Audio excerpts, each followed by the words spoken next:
Good afternoon from Bali, everyone. It's Hanifa Menon from hearthealthbrainhealth.com, encouraging healthy grieving and mindful actions. Today, I thought I would continue this series and share a little bit more about truth.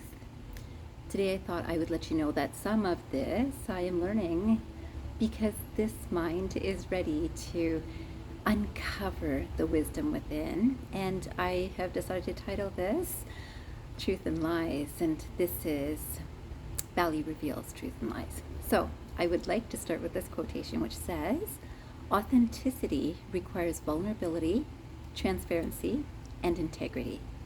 Authenticity requires vulnerability, transparency, and integrity. Now, authenticity is what I very much link with truth, authentic truth. Now, you know that some people can speak partial truths, and this is something that I definitely had recognized and lived through as a person on the receiving end especially, but perhaps I myself was in the same pattern of partial truths. I can share this much, but not this much. And I don't think that everyone has to share every truth in their heart, but at the same time, when we know that some truth is going to affect the person that we are speaking with, and we know what is the integrity with which we're speaking, is it to protect our ego, that because this is the goal that I have in this interaction, that takes some self-reflection. And that self-reflection opens up a vulnerability. When I really understand this mind, I understand that I'm scared about this, I'm fearful of this. So very often people might be fearful about loss of finances, and I thought that was one of the things that I have learned in this time in Bali, that there's a lot of similarity between Bali and Canada, yet I believe that these similarities are true in the whole world. And this mind has been ready to understand some deeper truths, and you know that I meditate regularly, I contemplate, I reflect, I self-reflect, and I encourage this for all of us. And this often reveals truth and lies. And I thought that it's good for us to reflect on ourselves to see, are we living from truth? And this is the next quotation I wanted you to reflect on today. This one is by Rene Descartes, and it says, if you would be a real seeker after truth, it is necessary that at least once in your life you doubt as far as possible all things. Doubt as far as possible all things. And many people are used to doubting things outside of ourselves. So I doubt what they're saying is true. It's not unusual. Now I come from within this self. Is there truth coming from this space? And that is most important, because we do actually shed this into the world, that yes, from this space, this is truth. And this is, again, this authenticity, which has a bit of vulnerability. And this idea is something that many people forget about because we don't want to be vulnerable. We wanted to make sure that I share that statement again, what I just shared with you. Give me 1 second. Yeah, we're doubting as far as possible all things, and this integrity, if we're thinking about integrity, I feel through this mind there is an integrity that pours out. I feel that most people also actually start with this space, and yet the mind will look for reasons to not be vulnerable, to protect itself, and to reach the goals that it has set for itself, consciously or not consciously. So again, if a person is coming from a lack mentality where I don't have enough money is again what I'd like to focus on in this video.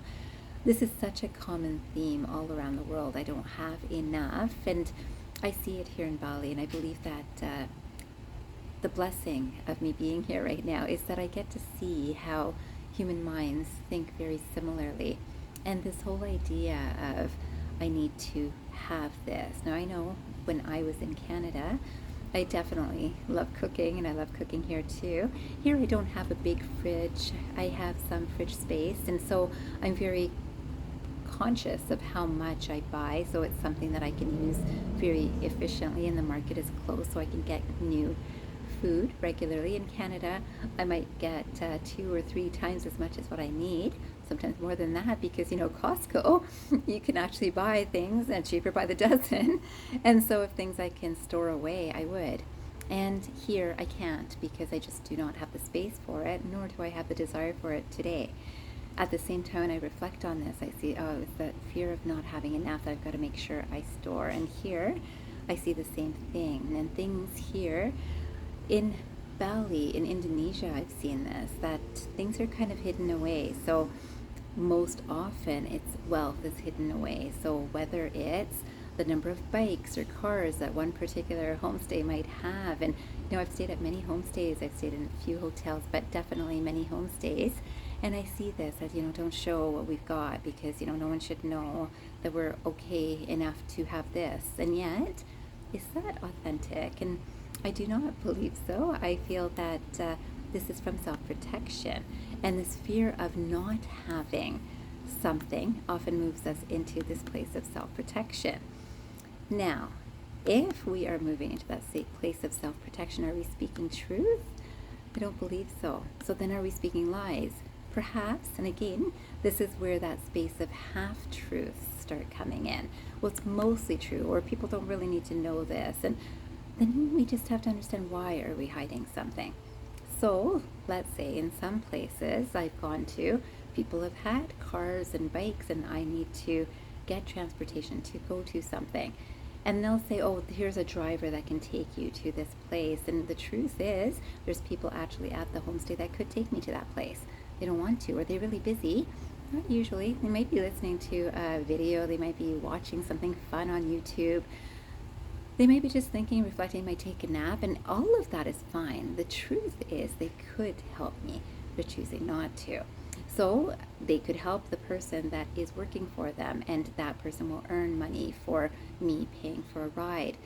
And remember, here in Bali, I've had 2 major falls and 2 times of malaria. When I look at this is not a pity hope. It's not trying to share this, that, oh, poor me. I'm just thinking that in terms of true goodwill towards each other, do we actually look at, are we helping a person who needs help? And I will say that there have been times that I've really needed help here, and I want to make sure that that a lot of people are looking at me from Canada thinking, oh, you're in such a loving environment, and people are so good over there, and people are so spiritual and religious, and what we see is not always what is happening. And unless we have time to reflect on what is happening, why is it happening, and is it any different from where I live?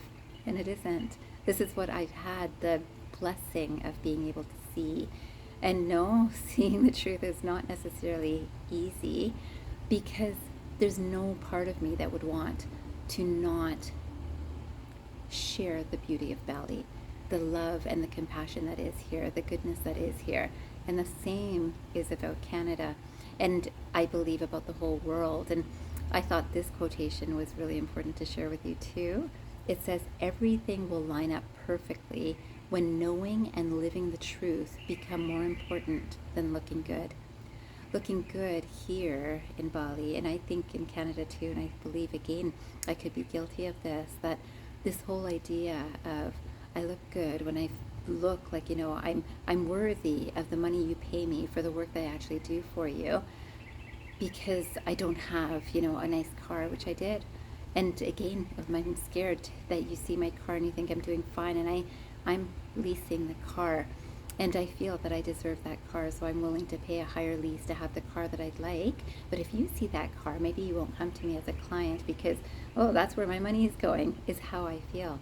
And this mind feels this way. I do not feel this way. I feel Hanifa is worthy and deserving, but me, this mind, feels, oh, I don't know, do I really deserve it? And I really took this extra loan to take this, whatever, whether it's paying a really high mortgage, whether it's a new space for creating a retreat for clients, all of that looks like I have money, I better not show all of that truth that, boy, I'm in a lot of debt and I'm suffering. And that's easier to show. Actually, I'm suffering. It's actually easier to show than I'm okay, because really something is helping me manage. And it is. And it has there in Canada. It is here now. Is it easy? No. And so again, this whole more important than looking good, I can tell you this looking good is this whole, I hope you know that I'm struggling in this. So, it looks good, that it's not that I'm really just enjoying this. It's just so easy for me. I want to make sure. The fact is, it actually is easy when I realize that nothing is really what Hanifa is doing. Everything that Hanifa is doing is because of some energy that flows through me, through this authentic space, which is open to vulnerability today, more so than I've ever been. And again, not because I have to share, suddenly I feel that, oh, if I'm being truthful, I have to share every single detail about myself.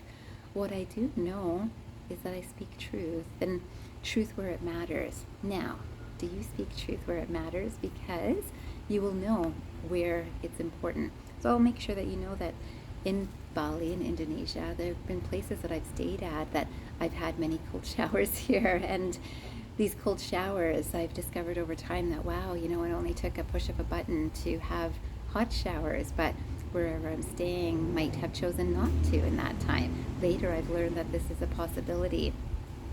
Places I've stayed have had, of all things, a barbecue. There's a place that I actually went to actually enjoy making a barbecue. I took my own meat, I had marinated it, and I had taken it there because it was a place that I could actually have a barbecue, just because I was craving a barbecue. And there's other places that I could have barbecue. And so that place actually had a barbecue set up, and they didn't use it for themselves, at least from what I could see.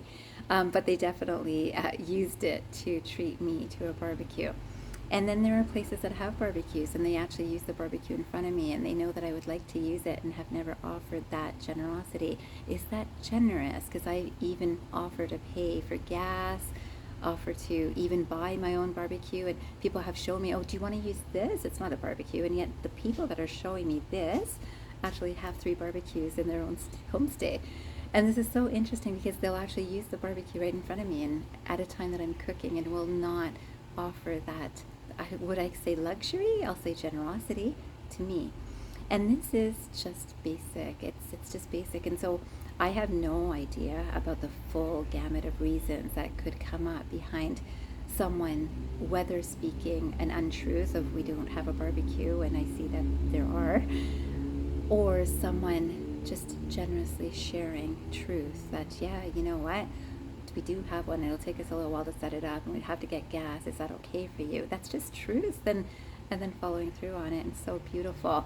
And it's only to please me. I know that it's, we want this for you. You're staying in our space, and I want you to have a good stay in the space that you're in. And I love when that happens. And I can tell you that I'm seeing that in Bali, there's a lot of illusion of we don't have very much. I've seen people at the market that, this market had, in Ubud, had a fire, and it was before I came back in this time, and I saw that when I came from Canada, that, wow, this place has just had a fire, and I was so shaken. In fact, I think it was during the time that I was here that in the first few days that there was a fire, and I was so shaken for all of the people, all the vendors that were in there, and I often go to that market to share energy, to just have compassion. What I'm learning is a lot of the people that are in the market are actually quite comfortable financially, more financially comfortable than what this mind believes that this form is.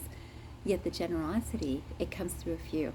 There's a few that don't necessarily talk about it. Sometimes it comes up, and yet they just give something. They're just like, you know what, we want to give you this, whatever it is. Sometimes it's flowers, sometimes it's, a treat, a food, whatever. And some really look like, no, I can't do that. And they want to look like they're suffering. And maybe some are, and some are not. And I've learned this over time. And this is the same that happens in Canada and North America. We always feel that we don't have enough because many people do not have enough. And I think most people would feel that we don't have enough. And then when generosity kicks in, because generosity and authenticity comes from some divine energy flowing through us, It just flows. It just flows. I don't know how it does, but it does. And if you've ever been in that space where you're truly generous, you'll see that it flows. And I'm encouraging that today. Now, generosity, I can say I've given you this, and I've given you this, and I've given you this, and you know I spent this much on this. That's not generosity. That's counting. That's saying, you know, I did this for this person, I did this for this person, I did this, and what have they done for me?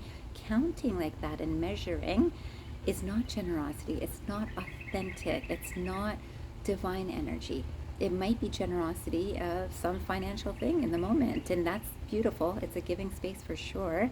But see, where is that coming from for you? Because when you're making that little mental tally, the accounting of, yeah, I've given this much, it's not true generosity. It's not authentic. And today, I wanted you to know that it's taken me some time in Bali to see this, that this is the exact same as in North America from what my experience is. And then there are the people who are truly authentic, if they're doing well and they're talking about it. And I think in the past, this mind might have felt that, well, okay, so you're doing well, so how much are you giving anyone else?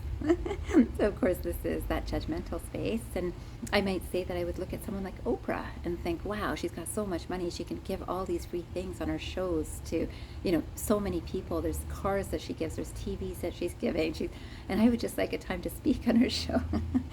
And that speaking is also from an ego base, right? That I would want that, let my name be known, let me become a little bit more popular because she's got that much strength that it could have so much effect on so many people. Today, what I share is just from this heart, and there's no desire to be known, to be powerful, to make money from this, but at the same time, yes, money is needed. At the same time, today I have enough, and I would like you to know that there's been this huge transformation during my time in Bali, and I thank Bali for that. I thank the universe for that. I thank this mind for that, that's ready to receive. And I thank this voice that allows me to speak truth today in a way that is so much deeper, so much more authentic, and so much more who I am. And I can tell you I've spoken truth for all of my life, yet I see that it's expanding, it's deeper, it's more meaningful, it's from a loving and compassionate space, but loving and compassionate for myself as well as for the world around me. Today, I hope that we can all speak from truth, whether in our personal life or our professional lives, and no matter who we meet, we can speak truth. And I love this, and it's a beautiful feeling, though I can tell you it's not easy because sometimes my voice shakes. And so I wanted to end with this quotation, which says, always speak the truth, even if your voice shakes. I wish you a fantastic day ahead, and I hope you remember, transform your mind and transform your life. Have a great day or night, everyone.